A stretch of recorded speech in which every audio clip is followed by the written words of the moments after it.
My hands are trembling as I stare at the locked drawer in my husband's desk. I shouldn't be here. I shouldn't be doing this. But the letter opener slides in easily, and the drawer clicks open. Inside there are dozens of photos. All of the same man. Park Neul-ha. Beautiful, sophisticated, smiling in every single one. In some photos he's wrapped in my husband's arms. In others they're kissing.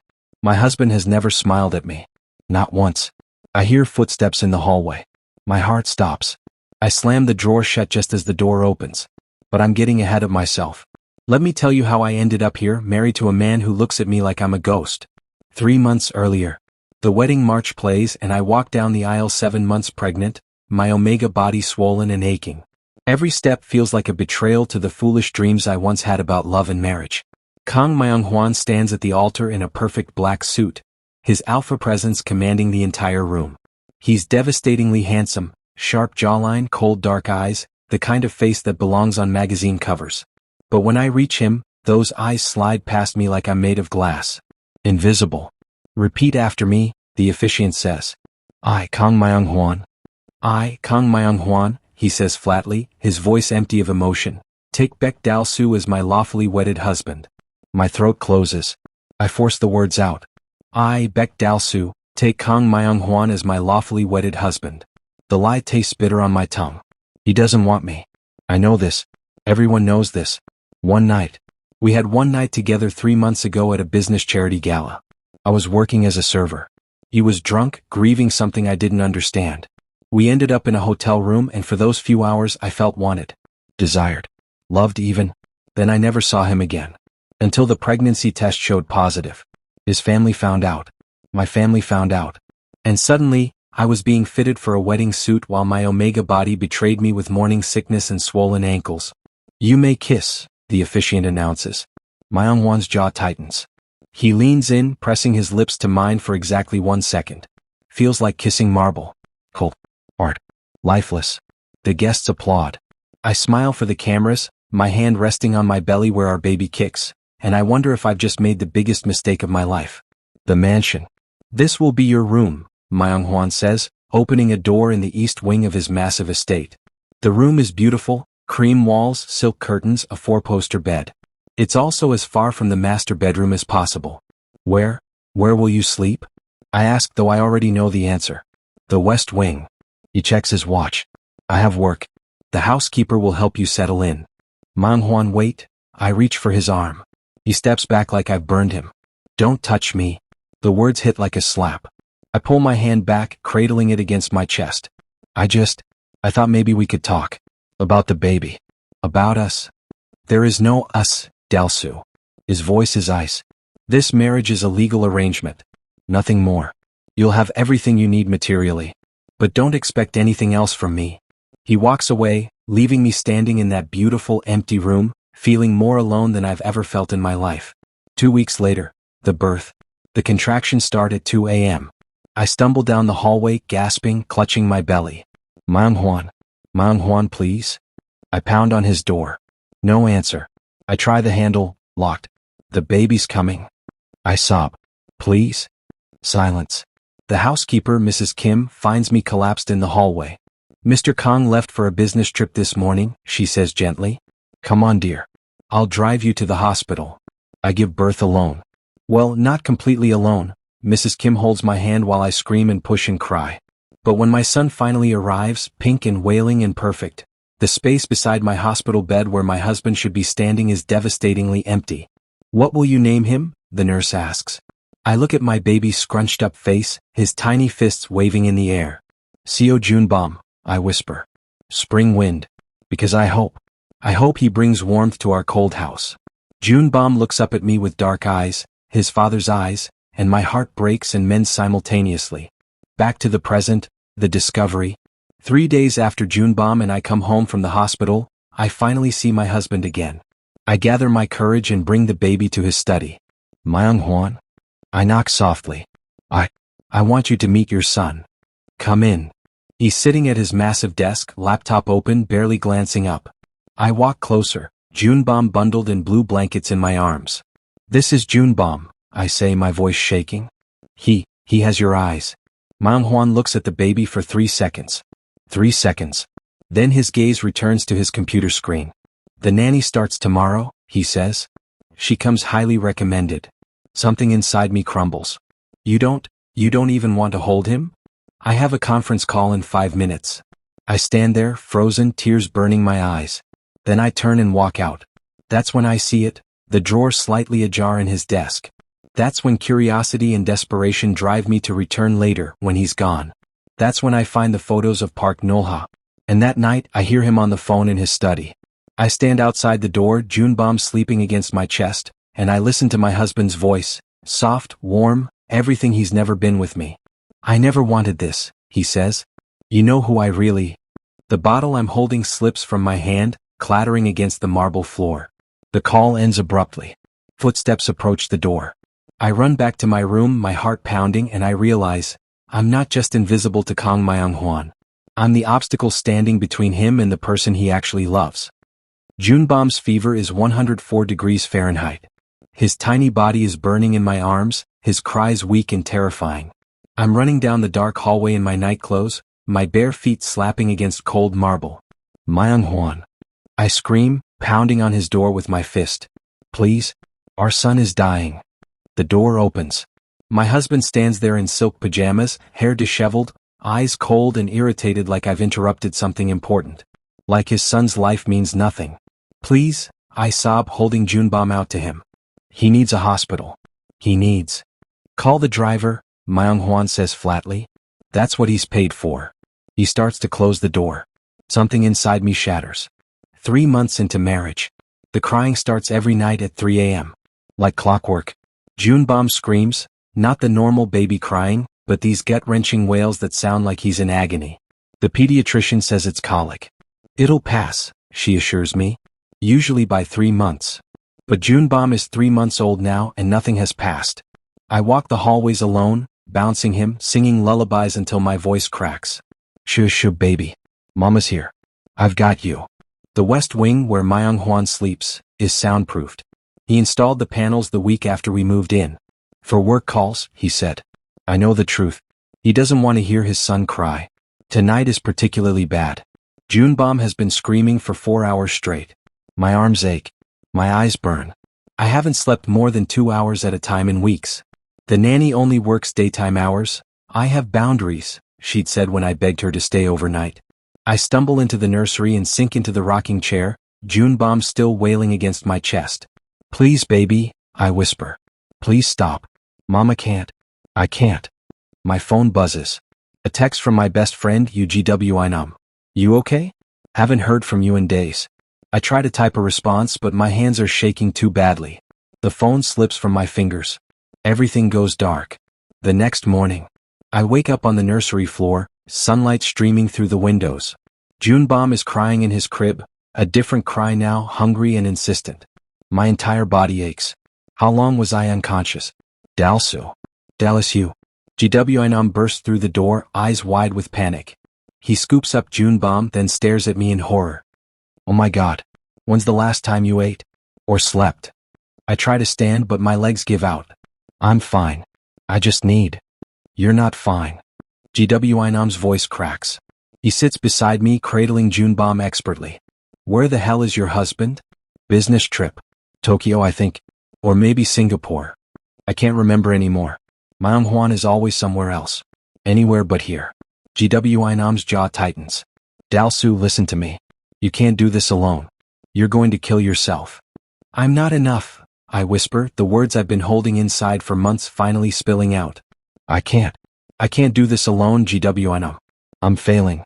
I'm failing as a mother, as a husband, as everything. Stop. GWINUM pulls me against his shoulder. You're not failing. You're surviving a marriage to a monster. Jun-bom quiets in GWINUM's arms, finally content. Even my own son is calmer with someone else. The thought destroys me. That night, the hospital. I'm changing Jun-bom's diaper when I feel it. His skin is scorching. I grab the thermometer with trembling hands. 104 degrees Fahrenheit. No, no, no, no. I wrap him in blankets and run. Myeong-hwan's door. I pound until my knuckles split. Please? Our son needs a hospital. When he opens the door and tells me to call the driver, when he tries to close the door in my face while his son burns with fever in my arms, I snap. You're his father. I scream. Tears stream down my face. Doesn't that mean anything to you? Something flickers across Myeong-hwan's face. Guilt? But it vanishes as quickly as it appeared. I'll inform the driver you're coming down, he says and closes the door. I stand there for 1 second. 2. Then I run. Emergency room, 4:47 a.m. The 4 goes into Jun-bom's tiny arm and he screams. I hold his hand, singing the lullaby my own mother sang to me when I was sick. My voice breaks on every word. Sleep, my baby, close your eyes. Morning brings us sunny skies. Where's your husband? The nurse asks gently. I can't answer. I'm sobbing too hard, my forehead pressed against Jun-bom's tiny fingers. Mr.? She checks the chart. Mr. Baek? Is there someone we can call for you? He's alone, a voice says. I look up. A man stands in the waiting room doorway, tall, handsome in an understated way, wearing an expensive coat. Neul-ha. I recognize him from business magazines. He's one of Myeong-hwan's rivals. I'm sorry, Neul-ha says, approaching slowly. I was here visiting a friend and I couldn't help but overhear. He sits in the chair beside me. May I wait with you? No one should be alone at a time like this. I should be suspicious. I should ask why he's really here. But I'm so exhausted, so desperate for human kindness that I just nod. Thank you, I whisper. We sit in silence while the nurses work. Neul-ha doesn't try to make small talk. He just stays present, something my own husband has never been. When the doctor finally says Jun-bom will be fine, just a bad virus, the fever's breaking, I collapse with relief. Neul-ha catches me before I fall. You deserve better than being invisible, he says quietly, pressing something into my hand. A business card. When you're ready to leave, call me. I can help. I stare at the card as he walks away. Later, security footage will show that Neul-ha had been following me for weeks. But in this moment, sitting alone in a hospital with my sick son while my husband sleeps peacefully in his soundproofed room, I tuck the card into my pocket. And I don't throw it away. I return home at 6 a.m., Jun-bom finally sleeping peacefully in my arms. Myeong-hwan's bedroom door is still closed. He never came. He never even called. I walk past his door to my own empty room and I make a decision. I can't keep living like this. Something has to change. Even if it breaks me. I'm standing outside Myeong-hwan's study, Jun-bom sleeping against my chest, and I hear 2 voices inside. Why did you marry him? You promised you'd wait for me. My father forced my hand. The Omega got pregnant and... So divorce him. Send him and the baby away. A long pause. My heart stops beating. It's complicated. Jun-bom gurgles innocently. The sound echoes in the hallway. The conversation inside stops abruptly. I run. 1 week earlier. I'm standing at the upstairs window watching a silver Mercedes pull into our circular driveway. A man steps out, elegant, refined, wearing designer clothes that probably cost more than everything in my closet combined. Park Neul-ha. I recognize him instantly from the photos. Myeong-hwan emerges from the house. And then I see something I've never seen before in 4 months of marriage. My husband smiles. Not the polite, corporate smile he uses for business associates. A real smile. Genuine. His whole face transforms, younger, softer, alive. Neul-ha rushes forward and Myeong-hwan catches him in an embrace. They hold each other like drowning men finding shore.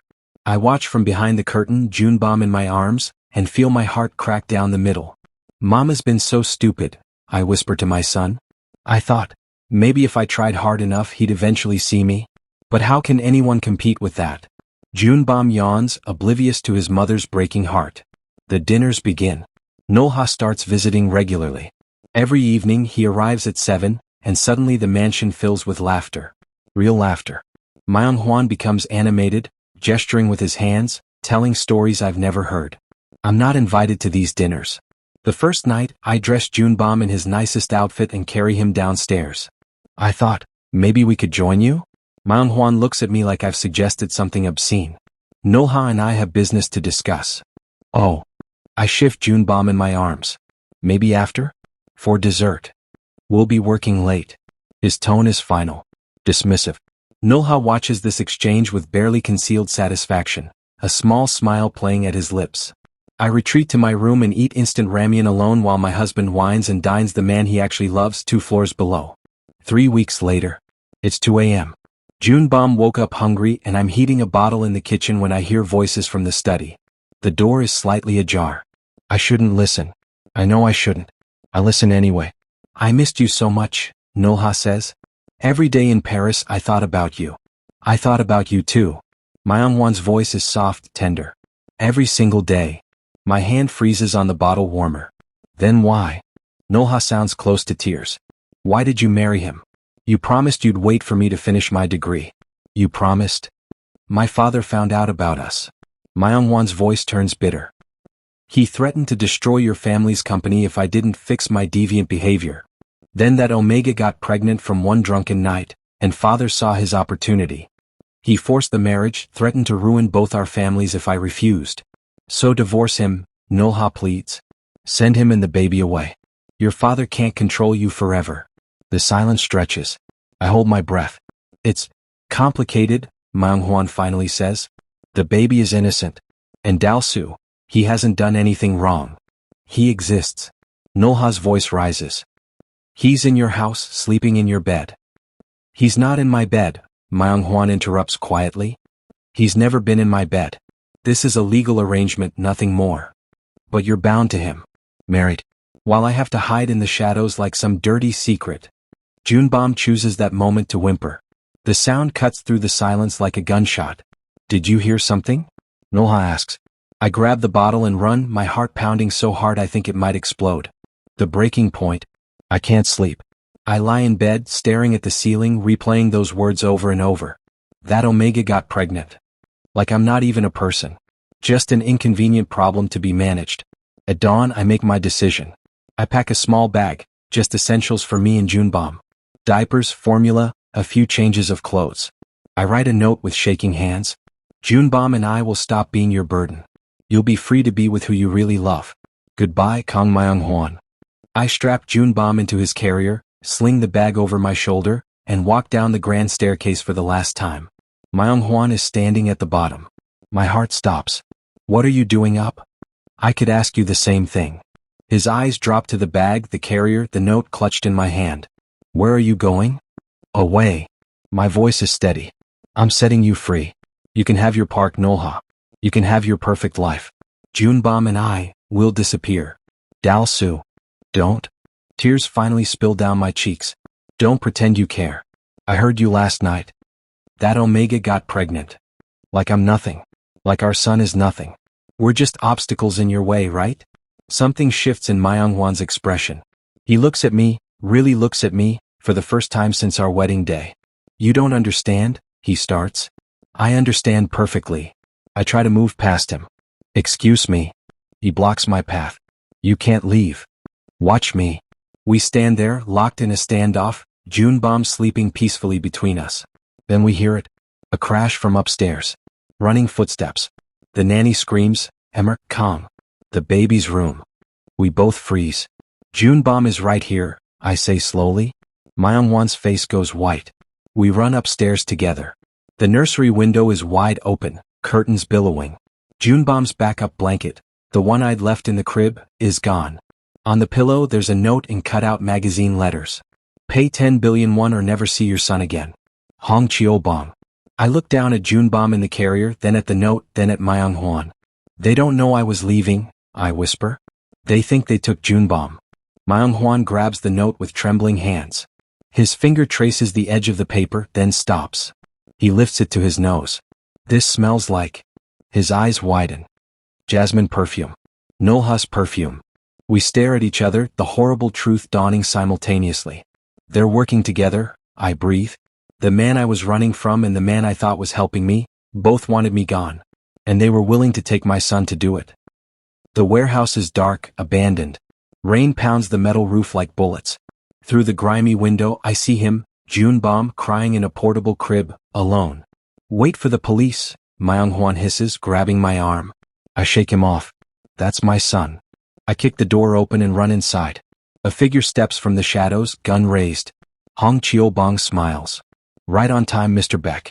Though I expected you to come alone. Behind him, Park Neul-ha emerges, holding a knife. Surprise, he says. 12 hours earlier, the confession. We're in Myeong-hwan's study, the fake ransom note on the desk between us. Jun-bom sleeps in my arms, safe, but they don't know that yet. We have time. I need to tell you something, Myeong-hwan says quietly. About why I married you. About everything. I don't want to hear. Please. His voice breaks. You deserve to know the truth. So I listen. And he tells me everything. How he fell in love with Park Neul-ha in college. How they dated secretly for 3 years. How his father discovered them and threatened to destroy Neul-ha's entire family unless Myeong-hwan corrected his behavior. Father sent Neul-ha away to Paris, said if I married an omega and produced an heir, he'd let Neul-ha's family survive, Myeong-hwan says, his hands shaking. I was going to wait, find some willing omega for a business arrangement. Then that night at the charity gala. I was drunk, mourning what I'd lost. You were kind to me. And I was weak. So I was a mistake. My voice is hollow. Yes. He looks me in the eyes. But Jun-bom isn't. And Dal-su. I pushed you away because every time I looked at you, I saw my own cowardice. I saw what I'd done, destroyed your life to save someone else's. I couldn't face that. You ignored your son. You let me suffer alone. I know. He slams his hand on the desk. I know what I did. When I saw you collapsed in the hospital waiting room, when I got the nurse's report about how you'd come in alone at 4 a.m. with a dying baby, I realized I'd become exactly like my father. A monster who uses people. Tears streamed down his face. But when I saw you at the stairs this morning ready to leave holding our son, I realized I'd been protecting the wrong thing. I was so afraid of losing control, of feeling something real, that I lost everything that actually mattered. I want to hate him. I should hate him. What about Neul-ha? I ask. You still love him. I loved who he used to be. The person I knew in college. Myeong-hwan stares at the jasmine-scented note. But that person is gone. The Neul-ha who came back, he talked about you like you were garbage. Called Jun-bom, the bastard. I realized he never loved me, he loved what I represented. Money. Status. Power. His phone buzzes. A text from an unknown number. Did you find my note? The price just went up. 20 billion. You have 12 hours. They think they have Jun-bom, I say. What do we do?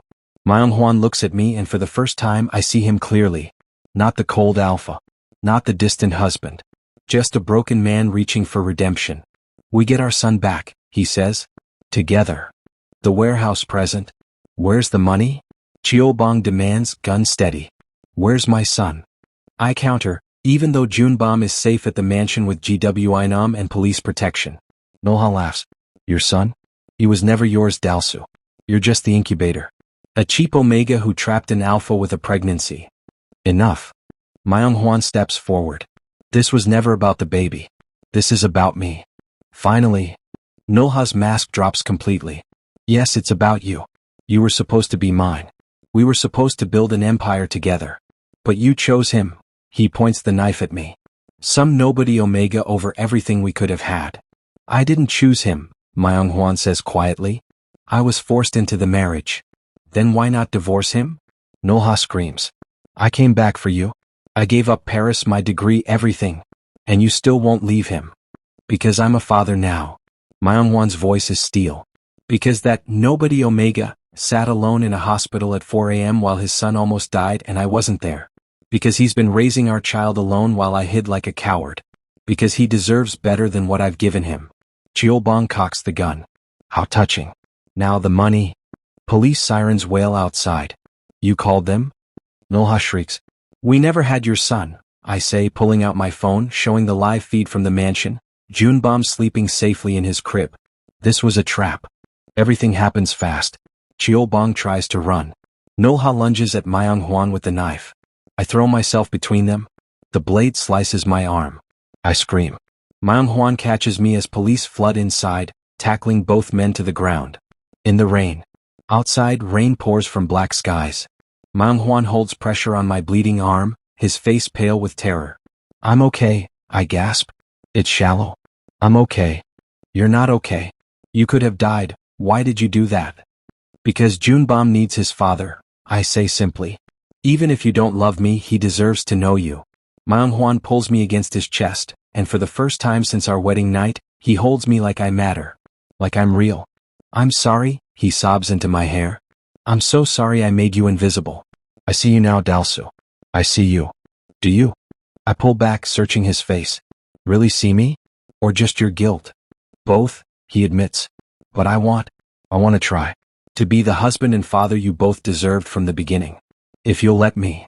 I think about 4 months of loneliness, of crying alone, of being invisible. Then I think about Jun-bom who deserves a family. Prove it, I whisper. Every single day. Prove it. I will. He cups my face in his hands, rain streaming down both our faces, mixing with tears. I promise. Epilogue 6 months later. Jun-bom takes his first steps toward Myeong-hwan, who's sitting on the floor surrounded by toys. My husband, my real husband now, catches our son with a laugh of pure joy. I watch from the doorway, hand resting on my small baby bump. 4 months pregnant. This time planned. What? Myeong-hwan looks up and smiles, not the smile he gave Neul-ha but something deeper. Real. Come here, he says, reaching for me. Our family isn't complete without you. I sit beside them. Jun-bom immediately crawls into my lap, babbling happily. Myeong-hwan wraps his arm around both of us. You finally see me, I whisper. He kisses my temple. I'll never look away again. That night we fall asleep together, all 3 of us, soon to be 4, in the master bedroom. Jun-bom's tiny hand rests on both our faces, connecting us. And for the first time since I walked down that aisle 7 months pregnant and invisible, I feel like I'm home.